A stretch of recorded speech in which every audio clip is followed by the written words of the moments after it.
నమస్తే welcome to social post. నేను Monica. ప్రస్తుతం మనతో BRS senior leader Sumitra Anand గారు ఉన్నారు. మేడంతో మాట్లాడదాం. మేడం నమస్కారం. మేడం నమస్తే. మేడం ఏంటి మేడం అసలు ఏం జరుగుతోంది? కేసీఆర్ సార్ కి నోటీసులు ఇచ్చారు కమిషన్ నుంచి. సో ఏం జరుగుతోంది? పెద్ద శాతంగా కుంభకోణం జరిగిందని అంటున్నారు. ఒకవేళ నిజంగా కుంభకోణం జరుగుంటే అరెస్ట్ చేసే అవకాశాలు ఉండొచ్చా? లేదు, కుంభకోణం జరగను లేదు, అరెస్ట్ చేసే అవకాశమును లేదు. ప్రతి సందర్భంలో నాయనాపులు వచ్చే కథలాగా రేవంత్ రెడ్డి వ్యవహారం ఉన్నది. అటు కేటీఆర్ గారిని ఇరికించాలని, ఈ కార్ రేస్ విషయంలో అయితేనేది రకరకాల సందర్భాల్లో ఏదో రకంగా కేటీఆర్ గారిని జైల్లో పెట్టాలన్నంత కసి. అదే చెప్తున్నారు, నువ్వేం చేస్తున్నావు జైల్లో పెట్టక అన్నారు నన్నని ఓపెన్ అయి చెప్తున్నాడు. ఏ రకంగా జైల్లో పెడతావు? ఎట్లా జైల్లో పెడతావు? ఏ కారణంగా? చట్టాలు నీ చేతిలో ఉన్నాయా? చట్టం నీకు చుట్టమా? ఇదేది అవగాహన లేకుండా మాట్లాడడం కదా. అది ముఖ్యమంత్రి సింహాసనం మీద గద్దె మీద నువ్వు ఉన్నంత మాత్రాన అకారణంగా కారణం లేకుండా ఎవరిని ఏ వ్యక్తిని జైల్లో పెట్టే అధికారం మీకు లేదు కదా. చట్టం పరిధిలో అంశం కదా. నువ్వెట్లా జైల్లో పెడతావు? అది మాట్లాడకూడని మాటలు కదా సీఎం స్థాయి వ్యక్తి. ఇవాళ అదే మాట్లాడు. ఎంతసేపు తన పాలనా వైఫల్యాల్ని కప్పిపుచ్చుకునే ప్రయత్నం తప్ప ఇంకొకటి కాదు. తన 6 గ్యారంటీలను ప్రజలు ప్రశ్నించకుండా ఉండేటువంటి పరిస్థితే.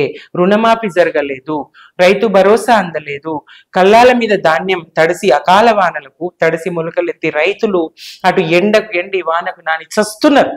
పిట్టల్లాగా రైతులు రాలిపోతా ఉన్నారు. అరగాలం కష్టపడ్డ పంట ఇవాళ మొలకలెత్తి నాశనం అవుతా ఉంది. క్వింటాలకు 10 కిలోల తరుగు తీస్తా ఉన్నారు. అయినా సకాలంలో కొనడం లేదు. నెలలుగా వరి కల్లాల్లో పంట ములుగుతా ఉన్నది ధాన్యం. ఇట్లాంటి పరిస్థితులన్నీ నువ్వు ప్రజల దృష్టి మళ్లించడానికి, నీ 420 హామీలను మరిపించడానికి రోజు ఎత్తుగడ ముందరేసుకొని నువ్వు వస్తే రేవంత్ రెడ్డి గారు తెలంగాణ ప్రజలు స్వాగతించరు. కేసీఆర్ గారికి కాళేశ్వరం తెలంగాణ వరప్రదాయిని, కాళేశ్వరం తెలంగాణ వరప్రదాయిని, కాళేశ్వరం తెలంగాణ దాహార్తిని తీర్చింది, తెలంగాణ భూతల్లి స్తన్యం ఇచ్చింది. బీటలు వారి నెర్రలు వారినటువంటి తెలంగాణ భూతల్లిని దశాబ్దాల నీటి గోసను తీర్చింది కాళేశ్వరం. పంట పండించి చూపించారు రైతులు. తాగునీటి కటకట పోయింది, సాగునీటి కటకట పోయింది, భూగర్భ జలాలు పెరిగినాయి. మండు వేసవిలో మే నెలలో ఏప్రిల్ నెలలో చెరువులు అలుగులు దుంకినాయి కాళేశ్వరంతో. కాళేశ్వరం తెలంగాణ వరప్రదాయిని. కాళేశ్వరం మేడిగడ్డలో 1-2 పిల్లర్లను సాకుగా చూపించి నువ్వు ఇవాళ మేడిగడ్డ నిండబెట్టి చంద్రబాబు ఏజెంటుగా బీజేపీ తొత్తుగా రేవంత్ రెడ్డి గారి పాలన సాగుతా ఉన్న తీరును తెలంగాణ సమాజం అర్థం చేసుకుంటుంది. తప్పకుండా ఇది ప్రజలే ప్రశ్నిస్తారు. నెక్స్ట్ ఏం జరగబోతోంది? ఇప్పుడు కేసీఆర్ గారి కుటుంబంలో కేటీఆర్ సార్ ప్రెస్ మీట్ పెట్టే అవకాశాలు ఉన్నాయని కూడా వింటున్నాము. అంటే ఆయన ఏం మాట్లాడే అవకాశం ఉండొచ్చు? చూడాలి, వినాలి ఆయన ఏం మాట్లాడతారని. జరుగుతున్న పరిణామాల గురించా, ఇంకోట ఈ కాళేశ్వరం కేసు గురించా చూద్దాం, వెయిట్ చేద్దాం, చూద్దాం. ఏదేమైనా ఇలాంటి పరిణామాలు విచారకరం, జరగకూడదు.